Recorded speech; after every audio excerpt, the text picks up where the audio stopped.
Glória a Deus, bom dia na paz do Senhor, amados irmãos.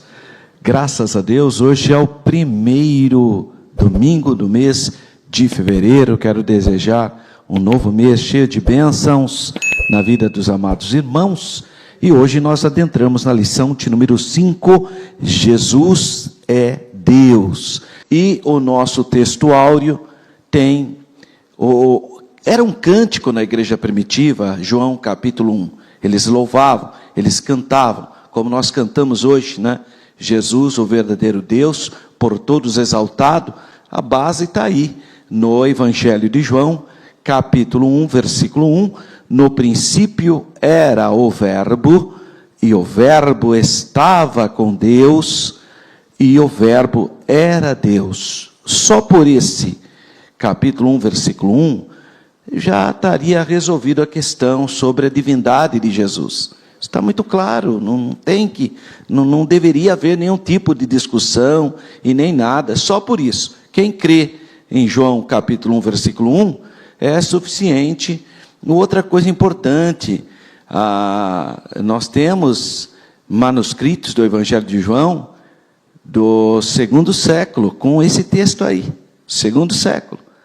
Então, para quem achou que esse texto foi um texto que posteriormente foi colocado na Bíblia, alguma coisa assim, não tem jeito, porque tem manuscritos do texto de João, um deles falando sobre essa natureza do verbo. E João 1,14, aí ele vai falar que o verbo, esse verbo aí, que no princípio ele já era, mostrando a sua eternidade, e que ele estava com Deus, porque ele está querendo mostrar que são pessoas diferentes dentro da unidade divina. Pai é Pai, Filho é Filho, Espírito Santo é Espírito Santo. São pessoas distintas, mas que estão em unidade divina. Por isso que ele fala, e o Verbo era Deus. Quer dizer, a mesma natureza do Pai, a mesma natureza do Espírito Santo, mas ele não é o Pai, e nem o Espírito Santo. Ele é uma pessoa. Então, nesse João, no Evangelho de João, nesse preâmbulo, nesse início, já explica que Jesus não é o Pai, que Jesus não é o Espírito Santo, já deixa claro que Jesus está em unidade com o Pai, que possui a mesma natureza do Pai e do Espírito Santo, no primeiro versículo. E em João 1,14, aí mostra que esse verbo se fez carne, vai mostrar a outra natureza do verbo, o que não ocorreu com o Pai não se fez carne, o Espírito Santo não se fez carne. Quem se fez carne? O Filho. João 1,14. Então, são textos muito claros. Quem lê a Bíblia, irmão, sem nenhum tipo de influência externa, nunca vai negar a divindade do Senhor Jesus. Jamais. Agora, quem não lê a Bíblia, né, fica lendo essas obras de religiosos, de pessoas não ortodoxas, invencionistas, filósofos, aí vem com um monte de conversa. Mas quem lê a Bíblia, um dia eu vi num programa televisivo, uma pessoa dizendo que os cristãos transformaram Jesus em Deus. Os cristãos transformaram. Que história é essa? Está lá, irmão, na própria Bíblia diz que Jesus é Deus. No princípio era o Verbo, e o Verbo estava com Deus, e o Verbo era Deus. Outra coisa, você não pode mutilar a Bíblia por causa da sua percepção. Tem um grupo religioso que quis mutilar a Bíblia. Colocou Deus ali com D minúsculo, aí criou um problema. Por que criou um problema? Então tem dois deuses, o deusão e o deusinho? Isso é paganismo, irmãos. Misericórdia, isso é politeísmo. E além do mais, o texto não permite. Eu lembro, há muito tempo atrás, mas muito tempo mesmo, nem vou falar quanto tempo, nossos irmãos já vão pensar que eu sou mesmo, e sou mesmo, né, do século passado. Mas eu estava na Universidade de São Paulo, numa aula com o professor Henrique. O professor Henrique foi um professor já idoso na época, e ele tinha sido embaixador do Brasil na Grécia. E ele era professor de língua grega. E eu estava lá, na sala de aula. E eu lembro que um aluno perguntou para ele se poderia, em João 1, porque ele dava uma aula, todas as perguntas, nunca vi um professor tão sábio, tão cuidadoso como o professor Henrique. Toda pergunta, podia ser a pergunta mais absurda, ele transformava numa aula prima, né? Ele tinha essa habilidade. E eu lembro que um aluno, no final da aula, ele permitia que as pessoas faziam perguntas. E no final da aula, uma pessoa perguntou para ele, Falou, professor Henrique, esse texto da Bíblia, no princípio era o verbo, e o verbo estava com Deus, e o verbo era Deus. Eu posso traduzir, e o verbo era um Deus? Eu posso fazer isso? Ele falou assim, em hipótese alguma, não se permite isso. Porque a ideia do autor é dizer que Jesus é Deus da mesma natureza do Pai. Olha, sendo que ele não era nada, ele era um professor, possivelmente ateu, não estava nem aí com... Então, a honestidade intelectual faz com que eu reprima a minha crença antiga. Não importa o que a pessoa... Só porque eu nasci a vida inteira falando que Jesus era um Deus minúsculo, era um Deus com D minúsculo. Aí eu fui criado numa seita religiosa que Jesus era apenas um mensageiro de Deus. Sim, mas à luz da palavra de Deus você tem que rejeitar todo ensinamento espúrio e ficar com o que a palavra de Deus diz. E os cristãos bíblicos têm esse compromisso espiritual, moral e intelectual de acolher a Bíblia como ela é. Ela está dizendo o quê? No princípio era o verbo, e o verbo estava com Deus, e o verbo era Deus. Para nós isso é suficiente. E esse é o textual, então, dessa lição de número 5. A verdade prática declara que a divindade do Senhor Jesus está muito clara e direta na Bíblia, além de ser revelada no seu ministério terreno, na manifestação dos seus atributos e obras divinas. E a leitura bíblica em classe hoje é no Evangelho de João, capítulo 1, versículos 1 a 4 e posteriormente versículos 9 a 14. Quero convidar os irmãos que estão presentes para que reverentemente se coloquem de pé, para juntos nós lermos essas passagens tão esclarecedoras, tão claras das Sagradas Escrituras. João 1, 1 a 4. Vamos ler todos juntos? No princípio era o verbo, e o verbo estava com Deus, e o verbo era Deus. Ele estava no princípio com Deus. Todas as coisas foram feitas por ele, e sem ele nada do que foi feito se fez. Nele estava a vida, e a vida era a luz dos homens. Agora João capítulo 1, versículos 9 a 14. Ali estava a luz verdadeira, que alumia a todo homem que vem ao mundo. Estava no mundo, e o mundo foi feito por ele, e o mundo não o conheceu. Veio para o que era seu, e os seus não o receberam. Mas a todos quantos o receberam, deu-lhes o poder de serem feitos filhos de Deus, aos que creem no seu nome, os quais não nasceram do sangue, nem da vontade da carne, nem da vontade do varão, mas de Deus. E o Verbo se fez carne, e habitou entre nós, e vimos a sua glória, como a glória do unigênito do Pai, cheio de graça e de verdade. Amém. Vamos orar? Pai Santo, Deus eterno, no nome do Senhor Jesus Cristo, teu único Filho, te damos graças nessa manhã, te agradecemos pela vida, por tão grande salvação, pelas vitórias e pela oportunidade em podermos estudar as Sagradas Escrituras.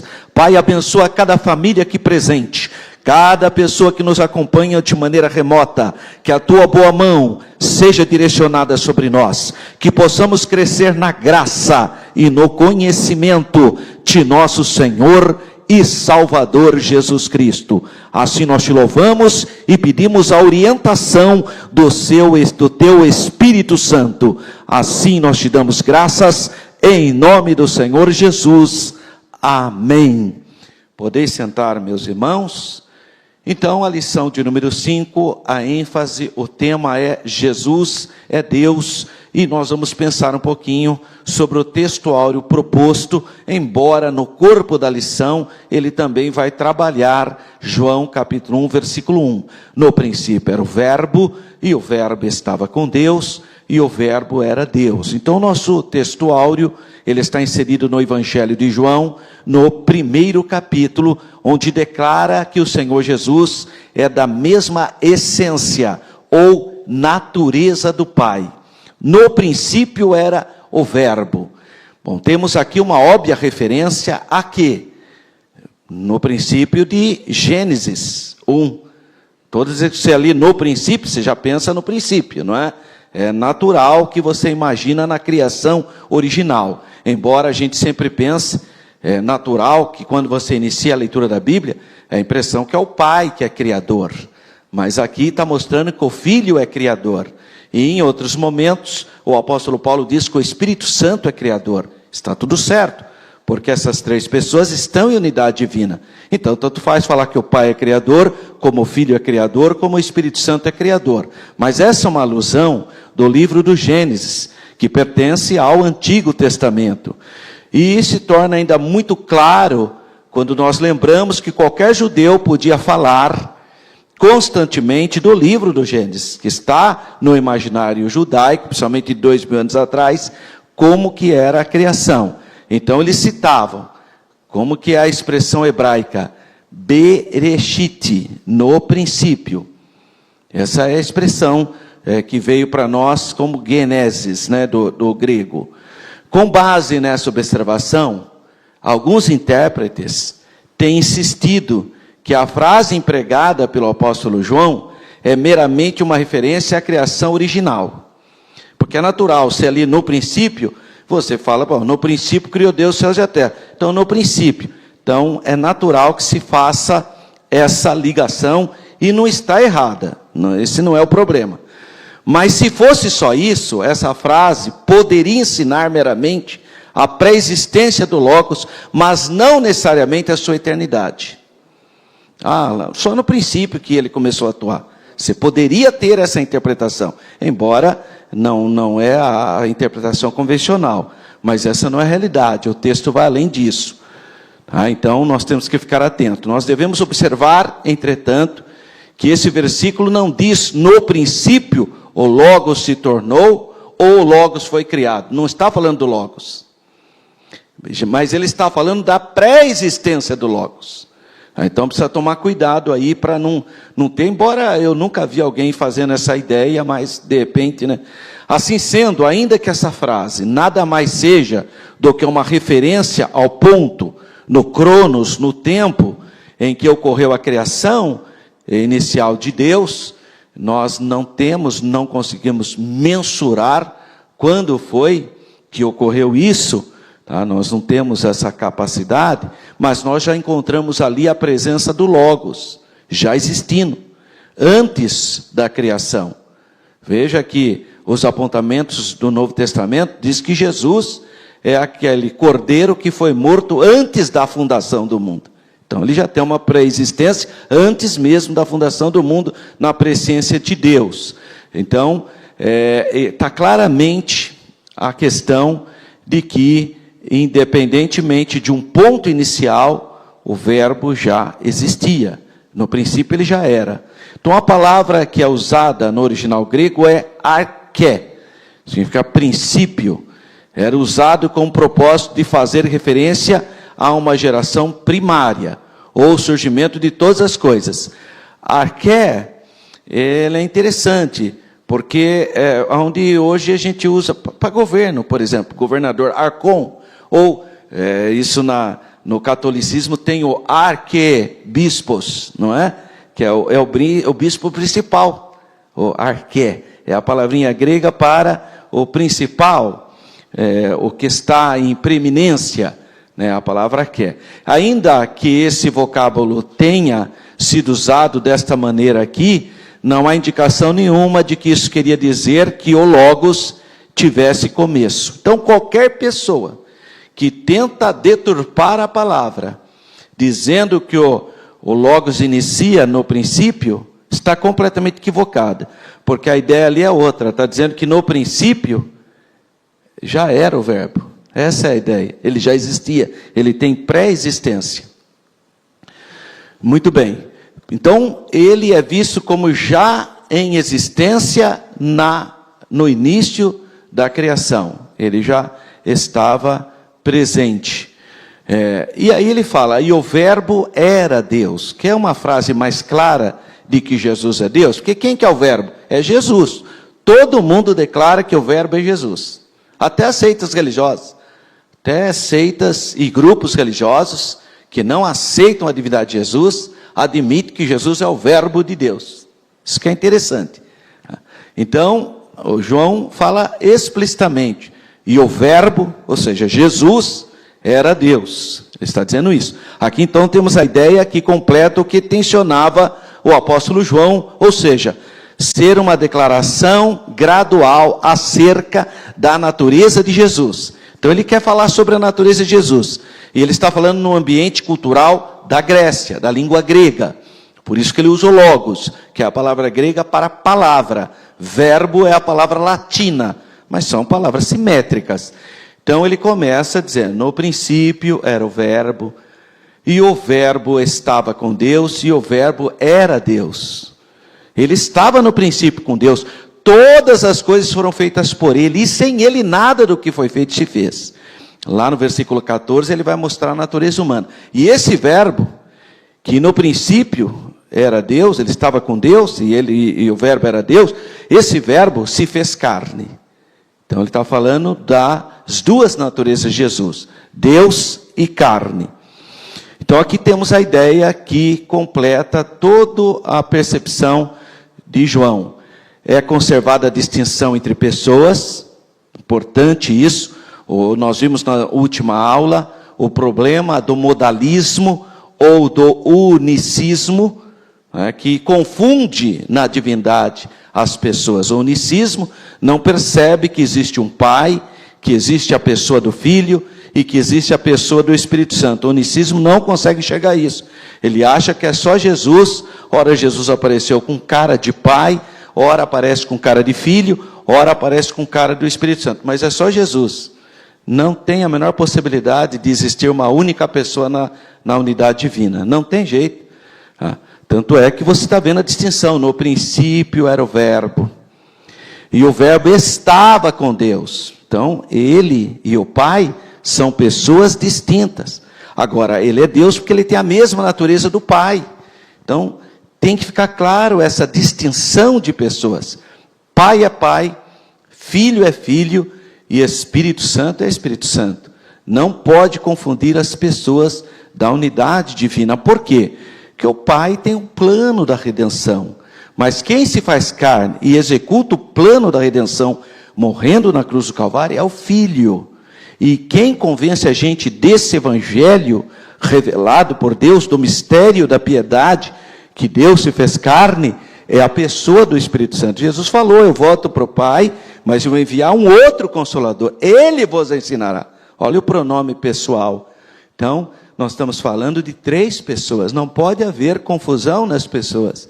E, infelizmente, muitos grupos confundem, não conseguem distinguir as pessoas na unidade divina. Então, essa declaração, ela conserva a distinção de pessoas, mas, por outro lado, é preservada a unidade de essência, ou de substância, ou da natureza essencial de Deus. Quer dizer, a unidade é Deus, mas nessa unidade subsiste eternamente a pessoa do Pai, a pessoa do Filho, a pessoa do Espírito Santo. É isso que o Novo Testamento revela. E nós, cristãos bíblicos, acolhemos a Bíblia como ela é. Eu não quero explicar Deus, só estou falando o que a Bíblia diz. Eu não tenho nenhuma pretensão de explicar Deus. Minha mente, maculada pelo pecado original, não me dá essa capacidade intelectual de fazer uma explicação da divindade. Estou apresentando os pontos da revelação. O que Deus revelou de si mesmo nas Sagradas Escrituras, ele revela que existe uma única divindade eternamente subsistente em 3 pessoas.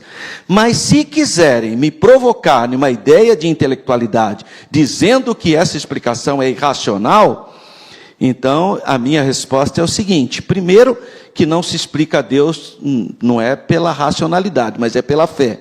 Mas se quiser entrar nesse mérito, que eu diria? Me dê qualquer outra explicação de Deus. Não, Deus é uma única pessoa. Mas então onde se coloca Jesus? Ele é um mensageiro, apenas um mensageiro de Deus. Ele não é Deus. Bom, então não existe doutrina da salvação. Porque se foi apenas um homem, qualquer homem podia resolver o nosso problema. Moisés, aliás, Moisés é um grande profeta. O próprio João Batista, qualquer outro profeta teria resolvido o seu problema. Não precisava de Jesus. Não, você vai enfiar a obra da redenção. Não tem. Não, veja bem, Jesus é Deus, mas não é igual ao Pai. Bom, então tem duas divindades. Não, tem o Deus Todo-Poderoso, que é o Pai, e o Poderosinho, que é Jesus. Então são duas divindades. Um Deus grandão e um Deusinho. Duas divindades, isso é politeísmo. A Bíblia condena. O próprio Deusão fala que não pode ter Deusinho diante dele. Não tem explicação racional para qualquer outro campo também. Ou pior de tudo, não, só existe um Deus, ora ele aparece com máscara ou cara de pai, tá bom, e no batismo então? Que teatro é aquele? O Pai do céu falando, esse é o meu filho no qual tenho prazer nele, Jesus nas águas lá para ser batizado, e o Espírito Santo descendo em forma corpórea de pomba. Mas se é um só, para que é aquilo? Se é um só, por que Jesus fala para ele mesmo? Se Jesus é o Pai, então quem morreu na cruz foi o Pai, então o céu ficou vazio? Então Deus morreu? Então crucificaram e sepultaram Deus? Não tinha ninguém no céu? Olha o problema das teológicas que advém. Então, não se iluda. A doutrina da Trindade, ela preserva a unidade da divindade. De todas as doutrinas, se for querer discutir com razão, é a que acaba preservando a unidade divina e distinguindo as pessoas. Mas a palavra Trindade está na Bíblia. Mas tem um monte de palavra que não está na Bíblia, irmão. A palavra Bíblia não está na Bíblia. Então você não acredita na Bíblia, porque a palavra Bíblia não está na Bíblia. Então não é porque a palavra não está. O importante é a doutrina está. Não está o termo, porque o termo foi criado por teólogos posteriormente. Ao ler a doutrina, se identificou. Eu estava falando agora com o conselheiro tutelar aqui da igreja, o nosso irmão Moisés Cession, que a gente precisa sintetizar uma ideia. Então, ele apresentou uma ideia, eu falei, sintetiza ela. Me dá uma síntese dela. Então, Trindade é a palavra. Qual é o conceito disso? É o conceito bíblico que existe 3 pessoas em unidade divina. O Pai, o Filho e o Espírito Santo. 3 pessoas distintas, um único Deus. Então, essa doutrina nós pegamos no primeiro capítulo de João, capítulo 1, versículo 1. Mantenha a unidade. Além disso, cada declaração explica a anterior. Então você lê João, por exemplo, no princípio era o verbo, e o verbo estava com Deus, e o verbo era Deus. Então, só por isso estava suficiente, né? Mas olha o que ele fala aí. Todas as coisas foram feitas por ele. Mas quem que criou todas as coisas? É Deus, irmão. Todas as coisas foram feitas por ele. E sem ele, nada do que foi feito. Então ele é criador. Então está vendo que uma completa a outra? Tem uma tradução chamada Tradução Novo Mundo, que é da Sociedade Torre de Vigia, das Testemunhas de Jeová, que colocaram no versículo 1 já fizeram uma blasfêmia, né? Colocaram, no princípio era a palavra, e a palavra estava com Deus, e a palavra era um Deus, com D minúsculo. Quer dizer, é uma aberração essa tradução. Isso aí não é nem tradução, né? Isso é uma interpretação de um grupo espúrio, né? Não tem como aceitar uma coisa dessa. Mas a segunda parte, ele coloca assim, todas as coisas foram feitas através dele. Colocou a palavrinha através. Porque senão ficar mal, né? Então colocou a palavrinha através dele. Muito bem. Só que tem uma pegadinha aí. Olha a última parte. E sem ele, nada do que foi feito se fez. Ora, se foi através dele, e se ele não é o Criador, ele é uma criatura, então existe algo que foi feito sem ele, que é ele mesmo. Alguém criou ele, então alguém fez ele sem ele. Então ele não pode falar que fez todas as coisas, porque ele mesmo não foi feito por ele. Olha a questão aí. Então não dá. A Bíblia diz que todas as coisas foram feitas por ele, porque ele é criador. Ele não foi criado, ele é criador. Não dá para negar que Deus, o Pai, o Filho e o Espírito Santo, é criador. Deus é criador. Porém, essa divindade não significa que não possa existir distinção de pessoas, porquanto o Logos estava com Deus, mas ele não é o Pai e nem é o Espírito Santo. Por isso mesmo, ele é distinto do Pai, de Deus Pai. Ali está falando da relação do Pai e do Filho. Isso, no entanto, então, não significa que existam dois deuses. Porque você fala, mas então se Jesus é Deus, se o Pai é Deus, o Filho é Deus, o Espírito Santo é Deus, então existem três deuses. Mas estou falando que existe uma única essência. Estou falando da unidade, a essência divina é única. Então, idêntico em essência, pelo que também é apenas integrante de uma única essência divina. Um só Deus, porque existem duas premissas na Bíblia, e você não pode negá-las. Primeira, só existe um Deus verdadeiro. Desde o Antigo Testamento, em todo o Novo, essa é a primeira premissa, nós somos monoteístas, só existe um Deus. Jesus falou que existe um Deus só, então só existe um Deus, essa é a primeira premissa. Segunda premissa, está no Novo Testamento, e a segunda premissa é que o Pai é Deus, o Filho é Deus, e o Espírito Santo é Deus. Como conciliar a unidade divina com três pessoas distintas? É por isso que surgiu o conceito teológico da Trindade. Eu concilio de que maneira? O Pai é uma pessoa, o Filho é uma pessoa, o Espírito Santo é uma pessoa. E essas três pessoas estão em unidade divina, têm a mesma essência. Tá? Essa é a ideia, então, de João capítulo 1, versículo 1. Essa última declaração bíblica, e o verbo era Deus, é a maior das três declarações. Quais? No princípio era o verbo, e o verbo estava com Deus, e ele fecha. O verbo era Deus. Ele parece que ele inicia como se fosse, ele fazendo declarações em uma sequência.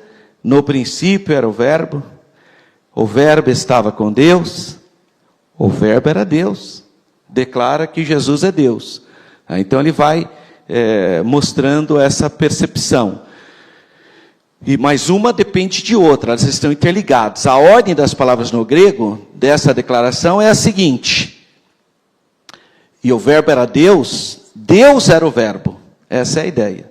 Que a gente fala, e o verbo era Deus. Que a gente fala, no princípio era o verbo, e o verbo estava com Deus, e o verbo era Deus. Deus era o verbo. Tá? E tem algumas traduções até que diz isso mesmo.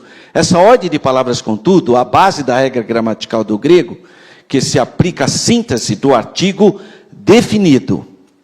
Sabemos que o verbo que é o sujeito, e que Deus é o predicado do verbo, nesse caso. Porquanto o artigo definido acompanha a palavra logos, e dessa maneira identifica-o como sujeito da frase, logos ou verbo. A ausência do artigo definido antes do vocábulo Deus não nos dá licença para traduzirmos o verbo era um Deus, como traduziu a tradução oficial das Testemunhas de Jeová. É uma tradução peculiar, porque fez dessa maneira aí, que é a tradução do Novo Mundo delas. Não é só nessa parte não, tem muitos textos mutilados pelas Testemunhas de Jeová. Por quê? Porque a Sociedade Torre de Vigia, que é a gráfica das Testemunhas de Jeová, o corpo governante, primeiro criou a doutrina delas, depois foi enfiar na Bíblia a doutrina. Não é igual uma igreja evangélica que pega a Bíblia, e em cima da Bíblia desenvolve o seu cotidiano. Esse grupo fez diferente. Primeiro criou a doutrina, aí foi lá, só que não dava para negar a divindade de Jesus. Não dá, irmão. A Bíblia é clara. Se você ler só a Bíblia, jamais você vai negar a divindade de Jesus. Mas eles precisavam negar. Então, como eles fizeram? Mutilaram o texto. Foram lá. Então, em primeiro lugar, isso seria totalmente contrário ao conceito monoteísta. Não existe duas divindades. Não tem. Eu lembro que um rapaz uma vez falou para mim, aqui, você fica falando que Jesus é Deus, eu vou falar o que Jesus falou. Não sou eu, é Jesus que falou. Falei, pois não, pode falar. Olha, Jesus disse assim, o moço de qualidade falou para Jesus, bom mestre, o que devo fazer para herdar a vida eterna? E Jesus respondeu, por que você está me chamando de bom? Só existe um que é bom, que é Deus. Está vendo? É o Senhor Jesus que está dizendo que só existe um que é bom, que é Deus. Eu falei para ele, e Jesus é bom ou é mau? Irmão, ele ficou vermelho. É bom. Falei, então ele é Deus. Só existe um que é bom, que é Deus. Não tem. Jesus que disse, só existe um que é bom, que é Deus. Jesus é bom ou é mau? É bom. Então ele é Deus. Não tem saída, irmão. Então, o monoteísmo, que é a crença no único Deus, não permite a crença em várias divindades. Não permite.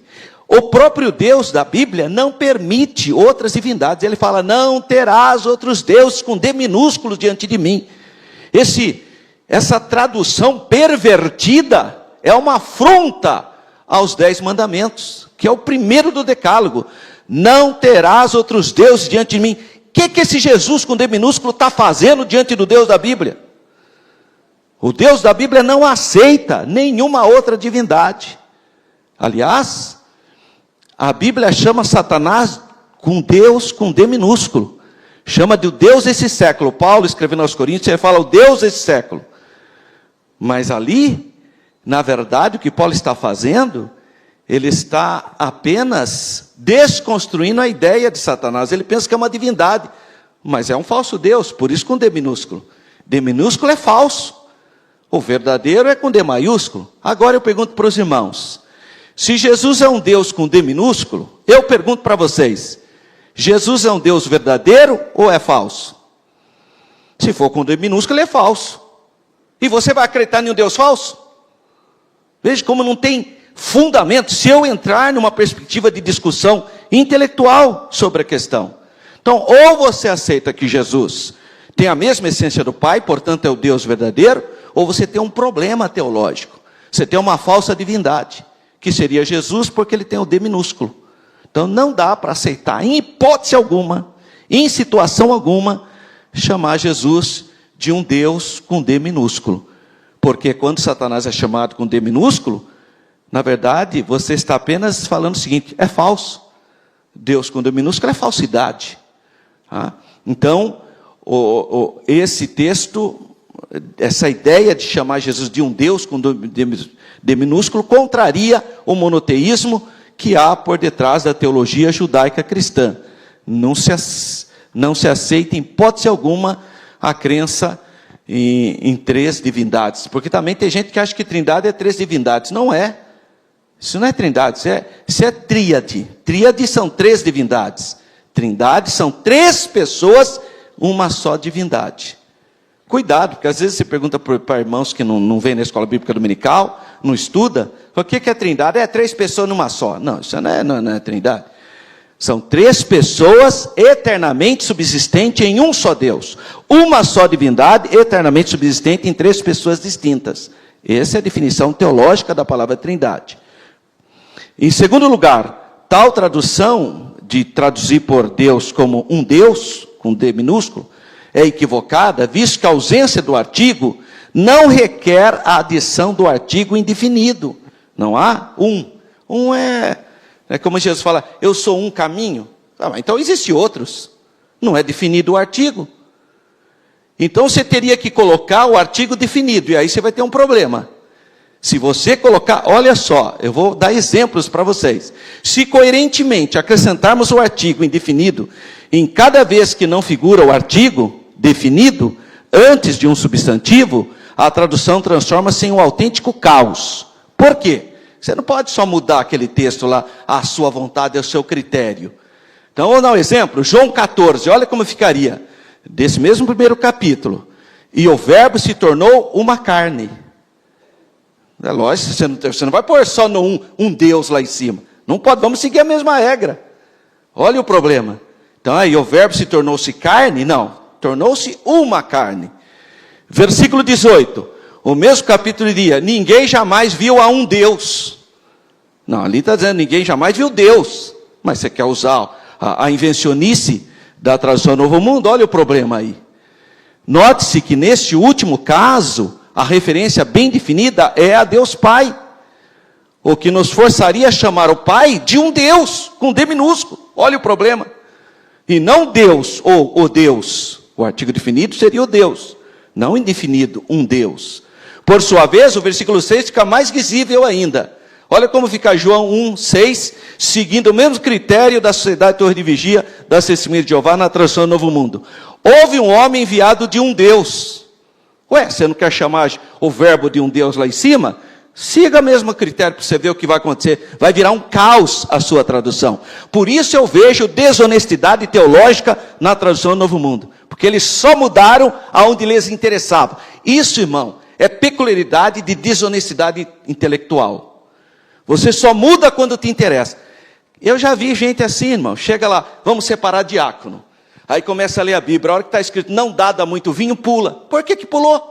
Não está escrito na Bíblia? Lê e fala. Nós abstemos de qualquer bebida alcoólica. Pronto. Você não precisa ficar, não, é melhor não falar, porque não é dada muito. Isso significa que um pouco pode. Podia mesmo, porque era o hábito deles. Esse era o café com leite deles, era o vinho e pão. Quer dizer, custa explicar para a igreja? Não, pula. Desonestidade intelectual. Fala, está escrito na Bíblia, leia, irmão. Agora, tem práticas que nós abstemos. Qual é o problema de dizer isso? Que nem a barba é pecado. Aonde está escrito isso? A Bíblia fala de barba. Fala que nós não temos esse costume. É só isso. Hoje nem ligam mais para isso, mas nós vivemos uma opressão ideológica de extrema direita, e a esquerda é que usava a barba. Os grandes líderes da esquerda era Karl Marx, era Lenin, Che Guevara, todas as pessoas, o Mengele, todo mundo de esquerda usava barba. Então a barba ficou, e o regime militar não usava barba, que é de direita. Então se impôs no Brasil uma ideia de que barba era pecado. Mas por que barba era pecado? Porque estava associada a quê? A uma ideologia política. Só que passou, hoje a gente está na democracia. Quando eu vejo alguém com barba, eu não lembro nada de ideologia, ou alguém ainda lembra ainda. Você lembra do Lenin quando você vê alguém? Você pode lembrar do Papai Noel, você pode lembrar de Moisés, menos do Lenin, que já nem sumiu. Então não tem mais essa ideologia. Então o que a igreja faz? Ignora o assunto, vamos embora. Ninguém fica mexendo mais no assunto. Então, porque são costumes, usos e costumes são passageiros. Não são doutrinas bíblicas universais, não são, irmão. E nós temos que ter honestidade intelectual para falar. Qual é o problema você falar, isso, a minha comunidade não segue isso, pronto.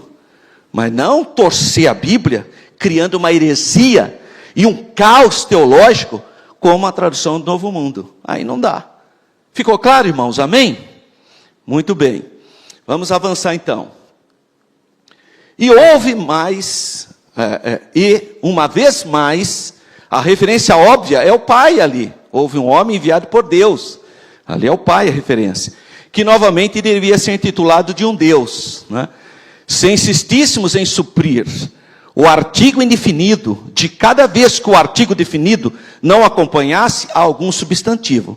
Então a gente cairia em um caos. É exatamente isso que o professor Henrique da Universidade de São Paulo falou, porque não podia ser traduzido por um Deus. Qualquer pessoa que tomasse de um Novo Testamento grego e de uma concordância grega e se seguisse o termo Deus, observando quando recebe e quando não recebe o artigo definido, ficaria plenamente convencido que não se pode estabelecer, quanto a isso, qualquer regra fixa, porque senão ia cair nesse caos, né? E que traduzir neste lugar o verbo era um Deus, não passa de um equívoco absurdo e do mais profundo preconceito em relação à divindade do Senhor Jesus, porque esse texto, quer queiram, quer não, declara explicitamente que Jesus é o verdadeiro Deus, que Jesus tem a mesma natureza do Pai e do Espírito Santo. É isso que declara João capítulo 1, versículo 1. Traduzir como o verbo era um Deus, é lançar na confusão qualquer tentativa de tradução razoável e coerente, além de se colocar contrário à teologia cristã, bíblica e histórica. Então não tem a menor possibilidade de conceber essa tradução do Novo Mundo, que é a Bíblia oficial do segmento religioso Sociedade Torre e Vigia, produzido pela Sociedade Torre e Vigia, que as Testemunhas de Jeová têm como sendo a tradução mais primorosa da face da terra. Elas falam, a nossa tradução é perfeita. Aí você pergunta, quem são os tradutores? Porque toda a Bíblia tem, a nossa aqui é o João Ferreira de Almeida. Ele que traduziu. Porque você tem que ser o responsável. Quem que é o responsável pela tradução? Toda tradução séria tem o responsável. Você vai comprar um livro de medicina se não tem o autor? Você está maluco? Você tem que saber quem que é o autor. Quem é que é médico, ele conhece a área. Porque tem gente, irmão, que nunca estudou nada e quer falar de tudo. Então, e a gente precisa... Quem são os tradutores da tradução Novo Mundo? Não tem. Aí você aperta um adepto desse grupo, sabe o que ele fala? É que toda honra, toda glória pertence a Deus, pertence a Jeová. Por isso que o nome não apareceu dos tradutores. Mas o motivo, você quer saber a verdade? Não apareceu porque quem traduziu não tinha qualificação para fazê-lo. Não eram peritos em hebraico e nem em grego. Por isso que omitiram o nome das pessoas. Agora, o profeta Isaías pôs o nome dele lá. Livro do profeta Isaías. O Evangelho de João, ele pôs o nome dele lá, João. Agora, essa gente é mais santa do que João? Essa gente é mais santa do que Paulo que fala? Evangelho escrito pelo apóstolo Paulo aos Filipenses. Essa gente é mais santa do que eles? Na verdade, eles não puseram o nome, não é para glorificar a Deus. É porque eles não tinham qualificação para fazer a tradução. Essa é a questão. Portanto, no que diz respeito à ausência do artigo definido antes da palavra Deus, neste versículo 1 do Evangelho de João, podemos fazer a seguinte observação. A função ordinária do artigo definido é a de apontar ou especificar. Assim sendo, o Deus poderia ser compreendido como Deus de Israel, ou algum Deus particular, ou alguma identificação particular, ou a ideia característica de Deus. Mas sem o artigo definido, temos em vista meramente a essência da divindade. O capítulo 1 não quer dizer que Deus, no princípio, não quer dizer é o Deus de Israel. Não é essa a ideia. Ele não está especificando. Ele está falando da natureza apenas. Se você quiser especificar um homem, você vai falar o homem fulano. Mas você pode usar o termo humanidade, porque você está querendo falar de natureza humana. Então você usa termos diferentes. Nesse caso, ele quer falar da essência divina. Ora, até mesmo nos idiomas modernos, preservamos esse uso. Aí o exemplo que eu dei. Se dissermos o homem, estaremos apontando para alguma pessoa particular, algum homem, em distinção de todos os outros homens. Porém, se dissermos homem, não o, tira o artigo, fala homem, já estamos fazendo alusão à humanidade, à essência da humanidade, ao estado dos seres humanos. Por isso que eu não uso o artigo definido. Assim também se dá neste caso. O Logos não é apontado como o Pai, ou o Deus dos judeus. Pelo contrário, ele é Deus. Isso é, possui a natureza e a essência da divindade. Essa é a questão. O assunto aqui, portanto, é essência. E justamente seguindo essa ideia que a tradução inglesa de Williams diz nesse ponto. No princípio a palavra existia. E a palavra estava face a face com Deus. Sim, a palavra era Deus mesmo. Porque ele está falando da natureza do verbo. E no rodapé, o Williams acrescentou a seguinte observação. Deus enfático, portanto, Deus mesmo. O artigo definido antes do teós de Deus destruiria, neste caso, a distinção da personalidade e confundiria o filho com o pai. Aí daria confusão. Porque aí você não sabe se trata de uma pessoa, porque do jeito que João traduz, você consegue ver que o filho não é o pai. Ele estava com Deus, mas ele é Deus, mas ele não é o pai. Tá? Então ele dá essa oportunidade de você não confundir o pai com o filho. A sentença anterior assevera a hipótese distinta do Logos, a saber, a sua unidade em essência, em natureza com Deus. Conceber um ser independente, que tivesse existido desde a eternidade, fora e separado do único Deus, e de substância diferente, haveria de ser a derrocada da verdade fundamental do monoteísmo e do caráter absoluto de Deus.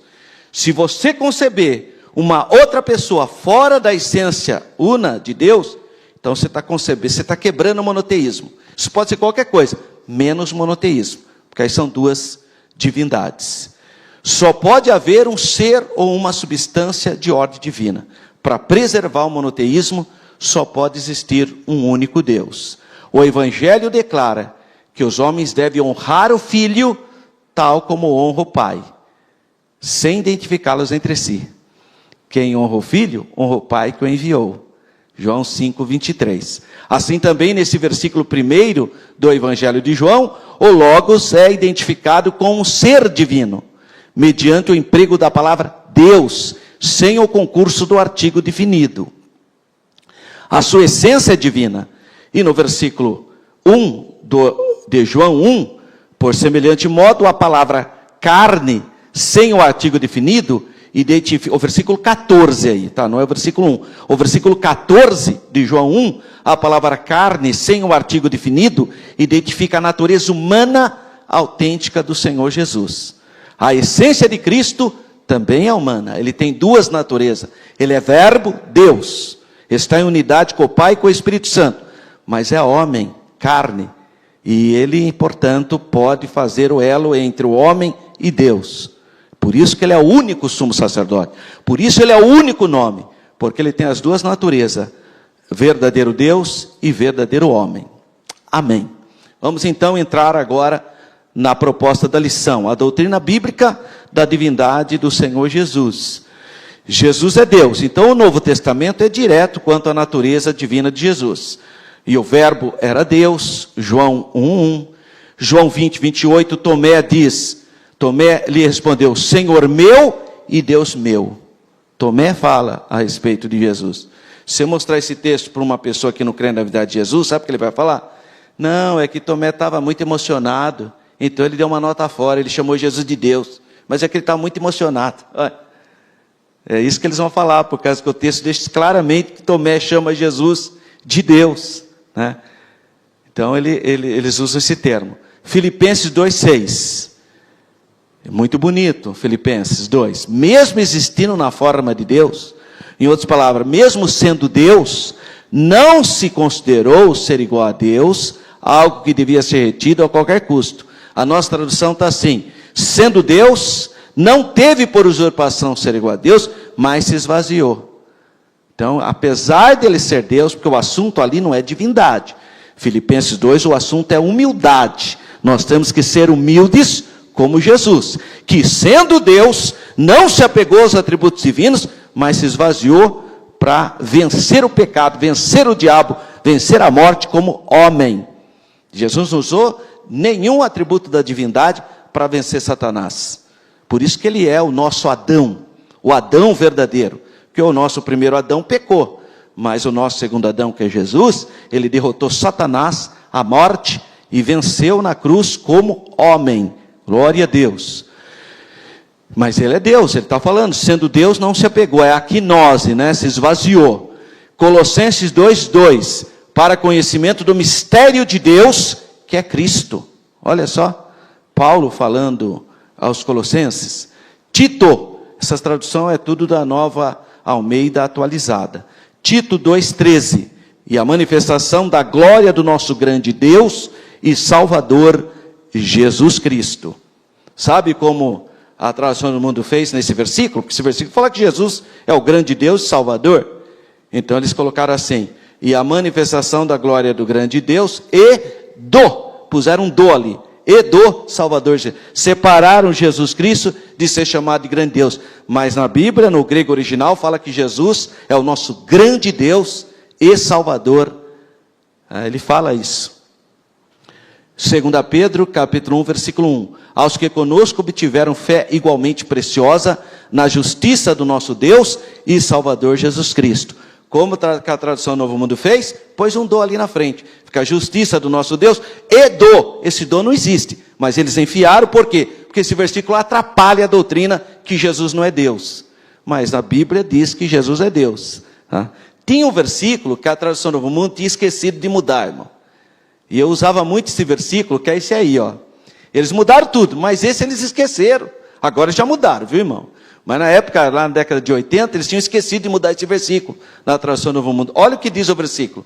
E nós estamos naquele que é o verdadeiro, em seu Filho Jesus Cristo. Esse Jesus Cristo, é o verdadeiro Deus e a vida eterna.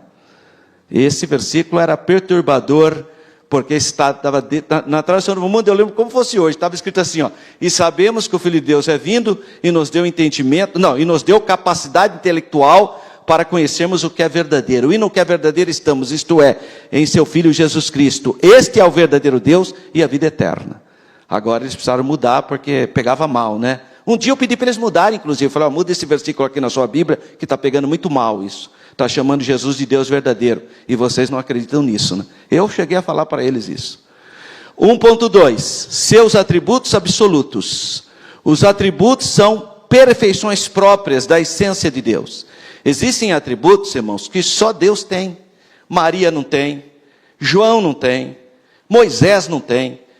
Profeta Elias não tem. João não tem. Não tem. São atributos exclusivos da natureza divina.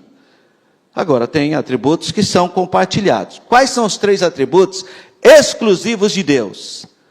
Onipresença, onipotência e onisciência. Desses 3 atributos, só a palavra onipotente está na Bíblia. A palavra onisciente e onipresente não está na Bíblia. A palavra não, porque esses são conceitos teológicos. Está a doutrina, assim como trindade. A palavra trindade não está na Bíblia, está o conceito. 3 são que testificam no céu, a palavra, o Espírito e o Pai, esses 3 são um, isso é trindade. Então, também, se o salmista fala, se eu subir no céu, tu estarás lá, se eu descer ao mais profundo da terra, tu estarás lá, aonde fores, tu me alcançará, isso é onipresença. Deus está presente em todos os locais. Então, não está a palavra, está o conceito, não a palavra. E existem atributos que são exclusivos de Deus. Satanás não é, João não é, Paulo não é, ninguém é, só Deus. Os anjos não são, o arcanjo Miguel, o arcanjo Gabriel, o anjo Gabriel, não são. Só o Pai, o Filho e o Espírito Santo têm esses atributos. O Pai é onipotente, onisciente e onipresente. O Filho é onipotente, onisciente e onipresente. O Espírito Santo é onisciente, onipotente. Mas não existe 3 onipotentes. Só existe um Deus que é onipotente, um Deus que é onisciente, um Deus que é onipresente. E nessa divindade subsiste eternamente 3 pessoas. Então os atributos são perfeições próprias da essência de Deus. Os atributos absolutos, esses são absolutos, esses que eu falei. Portanto, são incomunicáveis. São exclusivos da divindade. Onipotência, eternidade, onisciência e onipresença. Só Deus tem. Ninguém mais tem. Não adianta. Eu falei para vocês, uma vez um vereador na Câmara me trouxe de presente uma santinha não, um panfletinho, né? Que era um panfletinho da Senhora de Guadalupe. E ele sabe que eu sou pastor evangélico, mas ele quis me entregar, eu peguei.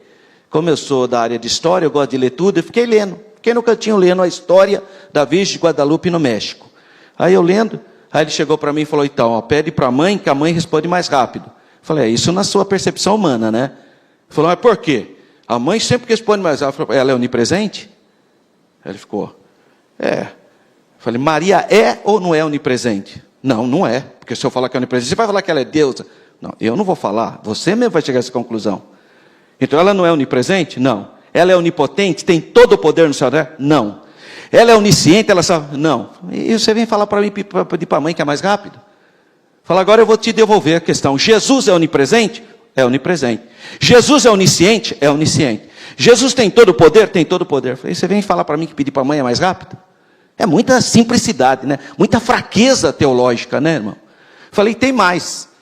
E tem mais. Se você entrou na fila para pedir para a Virgem Guadalupe, aí que vai demorar mais, porque tem uma fila enorme em Fátima e outra enorme aqui no interior de São Paulo, em Aparecida.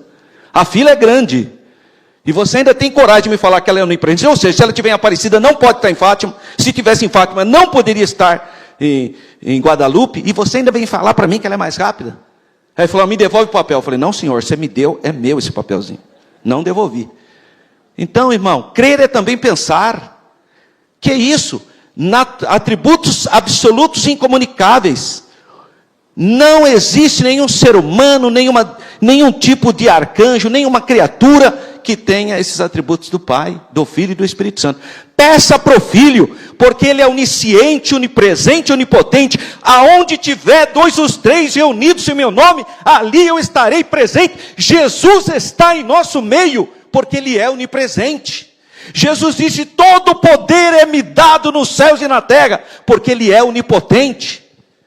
Agora eu vou pedir para outro nome, irmão. Está perdendo tempo. Tem que pedir para para a pessoa, no nome do Senhor Jesus. É isso que a Bíblia ensina. A onipotência significa ter todo o poder, ser todo poderoso. Jesus é onipotente. Jesus é eterno. O nome dele, sabe qual é? Conforme diz o profeta Isaías, Pai da eternidade. Da eternidade ele é Pai. Aliás, Jesus fala, eu vos dou a vida eterna. Só pode dar quem tem, irmão. Como que você chega para a pessoa, eu vou te dar uma casa, mas você tem casa? Não. É pela fé. Olha que fraqueza, irmão. Você nem tem para dar. Você só pode dar o que você tem. Aliás, Jesus fala uma coisa bonita, né? Melhor dar do que receber. Só pode dar quem tem, irmão. Quem não tem, não pode dar nada.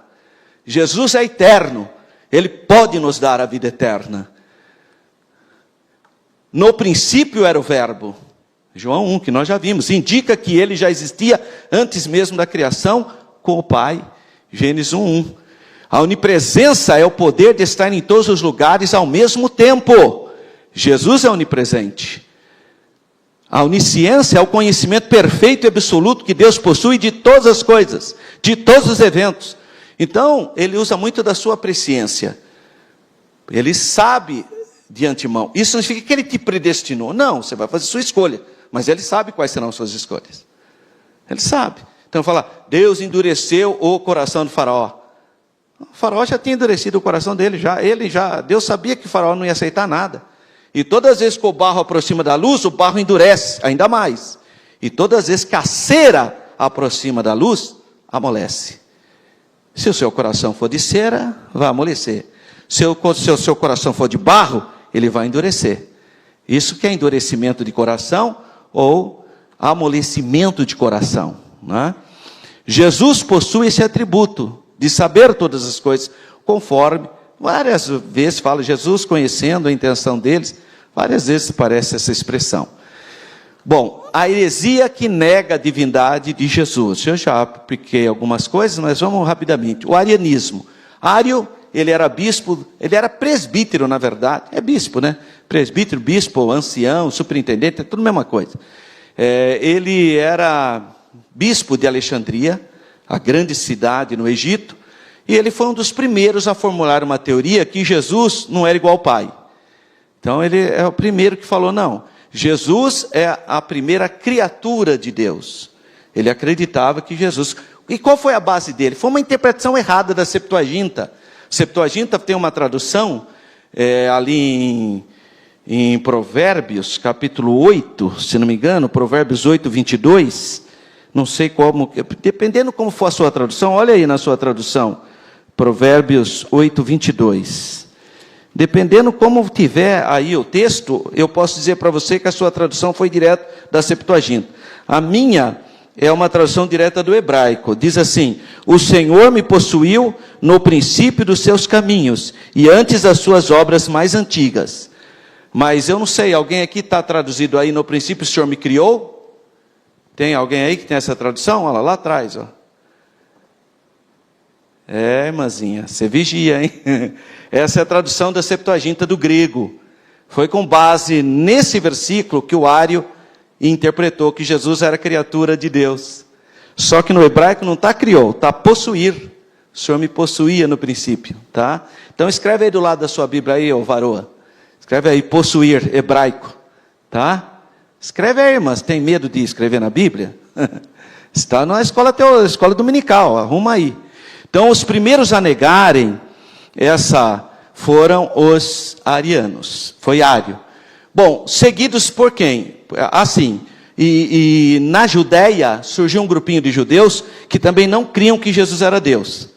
Que era um rabino, que era uma pessoa boa. Eles foram chamados de pobres. Os pobres era o apelido deles. Ebionitas. Então, os ebionitas também não criam. Eles eram muito restritos à lei judaica e tiveram dificuldade de ver Jesus como Deus. Eles foram seguidos pelos monarquianistas dinâmicos. Mas a heresia principal que abalou os fundamentos da igreja foi Ário mesmo.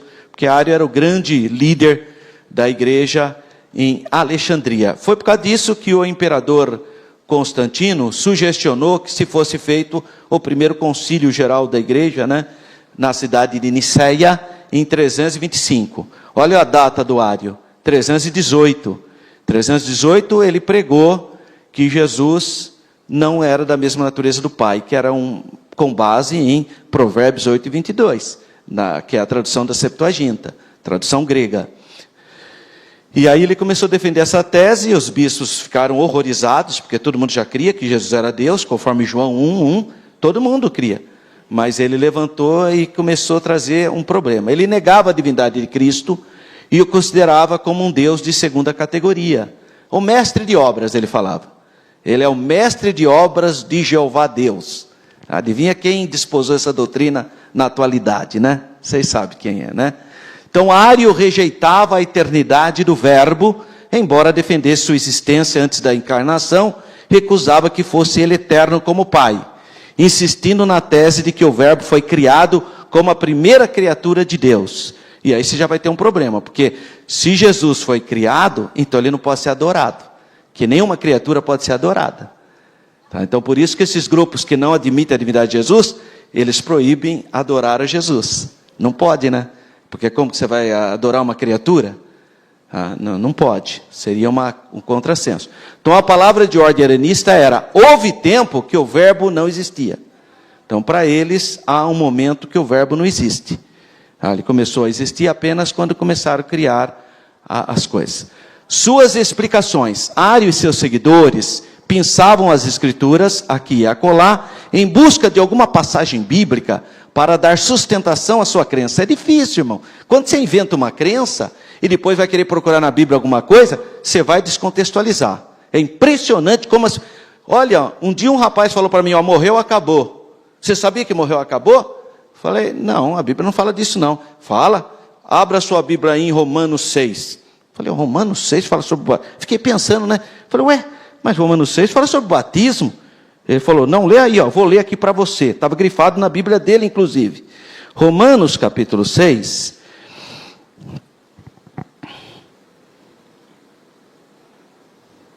Versículo 7. Foi o que ele leu para mim. Ele falou que morreu, acabou, e pegou esse versículo. Porque aquele que está morto está justificado do pecado. Está vendo? Não tem julgamento. Já está justificado, está aqui. Eu falei, sei. E você acha que essa é morte física? Então lê o texto inteiro. Está falando do batismo, irmão. Sepultados com ele. Está falando de uma outra coisa. Está falando de quem morreu para o mundo. Não é morte física isso aqui, irmão. E ele usou como morte física. Então o que acontece? Quando a pessoa já vem com uma doutrina na cabeça, e aí vai pesquisar na Bíblia para achar alguma coisa para defender o ponto de vista dele, é uma tragédia. Como aquele que vocês viram no Fantástico, né, na Rede Globo, há um tempo atrás. Há muito tempo atrás, né? Muito tempo atrás, mas muito tempo atrás. O homem falou que era para adulterar com uma mulher. Vocês lembram dessa história? Ele leu na Bíblia lá, vai e adultera, né? Vai e adultera, ele lia. Só que estava escrito, vai a mulher adúltera. Não é vai e adultera com ela. E ele lia, vai e adultera com a mulher. Isso é, irmão, dá até dó. Isso é um erro de língua portuguesa. Eu tenho até vergonha de falar isso. Para mim é tão... fico até constrangido de falar isso. Mas apareceu na televisão. Se você procurar no YouTube, você vai achar. Camarada citando o profeta, dizendo que o profeta estava mandando. E o pior é que a mulher aceitou ainda. Isso que é duro, né? Porque pelo menos essa mulher é uma outra também, totalmente fora de si, né? E aí foram perguntar para o marido dela, sabe o que ele falou? Se a Bíblia está mandando, o que eu posso fazer? Esse é outra anta, né? Para não falar outra coisa, né, irmão? Santo Deus, o que é isso? Quer dizer, um abismo cai e puxa outro, né?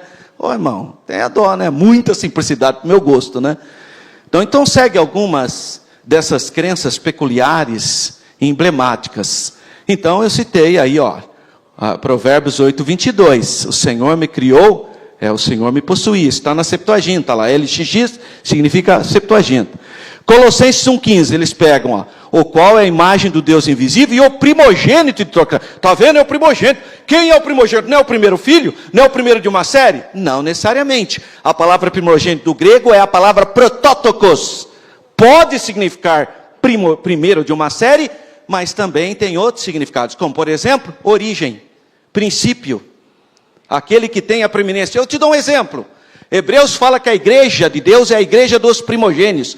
A grande assembleia, a igreja dos primogênitos. Quem é que é primogênito? Deixa eu ver, levanta a mão aí quem é primogênito. Então a igreja é formada só por vocês, eu estou fora, porque eu não sou primogênito. Não é isso que ele quer dizer. Ele está dizendo a igreja dos primogênitos, aqueles que têm a primazia. Então a palavra protótocos não significa apenas primeiro de uma série. Outro versículo que eles usam. Bom, o termo, né? Houve tempo em que o filho não existia. Isso é um absurdo. Outra passagem favorita desse grupo. João 17,3. Jesus orando diz: e a vida eterna é esta, que conheçam a ti só como único Deus verdadeiro, e a Jesus Cristo a quem enviaste.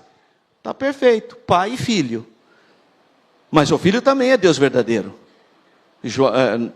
Olha, o próprio Evangelho de João, eles ignoram todo o pensamento bíblico da deidade de Jesus.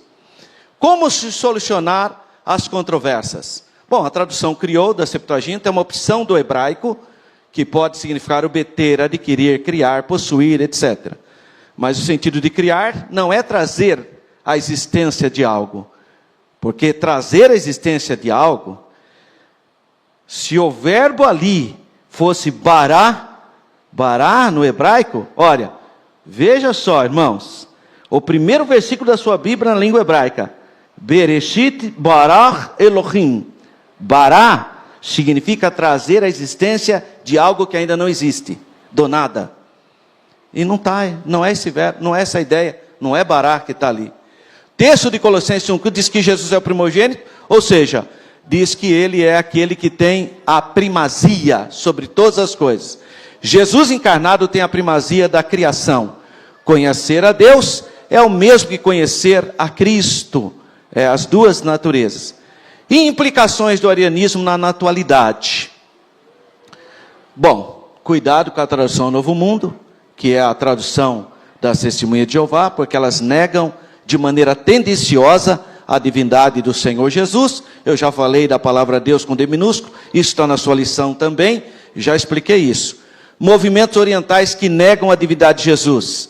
Bom, esse até não é tão conhecido, mas nós temos os panteístas, monistas, eles negam a trindade de Jesus. O movimento Hare Krishna, aqueles que ficam vendendo incenso aí nas esquinas, e também negam a divindade de Jesus. Quais outros grupos? Eu até trouxe aqui o Alcorão, que é o livro sagrado dos muçulmanos. E aqui no chamado capítulo 4, quero até agradecer o pastor Gilberson, é dele esse material, mas aqui tem um verso que eu já falei para vocês na última aula, que está lá no Domo da Rocha. Então, o capítulo, a Surata 4, 171, ele fala assim: ó adeptos do livro, não exagereis em vossa religião e não digais de Alá senão a verdade. O Messias, Jesus, filho de Maria, foi tão somente o mensageiro de Alá e o seu verbo, com o qual ele agraciou Maria por intermédio do seu Espírito. Então eles negam, acham que Jesus é apenas um profeta, inclusive menor que Maomé. Irmão, Jesus nasceu 700 anos antes de Maomé. Essa é a revelação de Deus. Ele veio posteriormente.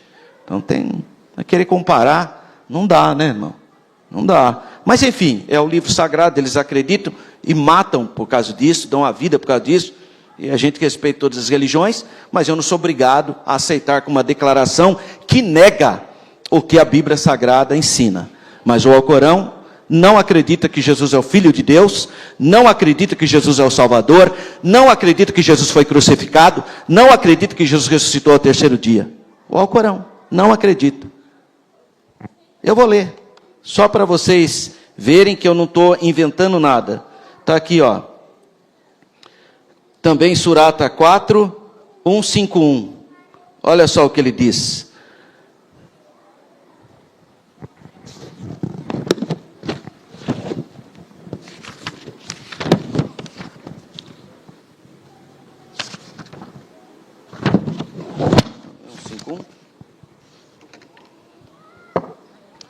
Acho que é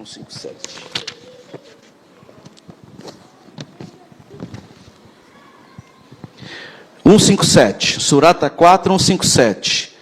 E por dizerem matamos o Messias, Jesus, filho de Maria, o mensageiro de Alá, embora não sendo na realidade certo que o mataram, nem o crucificaram, mas o confundiram com outro. Nós não confundimos nada, irmão. Quem ensinava que confundiu foram as seitas religiosas que não aceitavam a Bíblia. Nós nunca confundimos. Cristãos nunca esteve confuso. Para nós, Jesus nasceu por obra e graça do Espírito Santo, foi condenado sob Pôncio Pilatos, foi crucificado pelos nossos pecados, morreu, foi sepultado, ressuscitou ao terceiro dia e está à destra do Pai intercedendo por nós. Isso nunca houve dúvida na fé cristã, nunca. Agora, 600 anos depois, vem uma pessoa e fala uma coisa dessa, você vai acreditar? Não dá, né, irmão? Sinto muito, não dá. Então vamos fechar aqui. Considerações finais. Diante do exposto, a conclusão bíblica é que somente Deus pode salvar, somente Ele é Salvador, e Jesus é Salvador, né? Se o Senhor Jesus não é Deus, logo não pode ser Salvador. Então negar a divindade de Jesus é negar a salvação. Então é sério, não dá para rejeitar essa doutrina.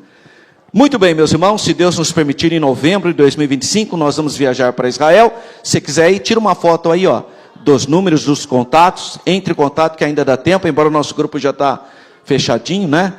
E a próxima lição, o que nós vamos estudar na próxima lição? Que o filho é igual com o pai.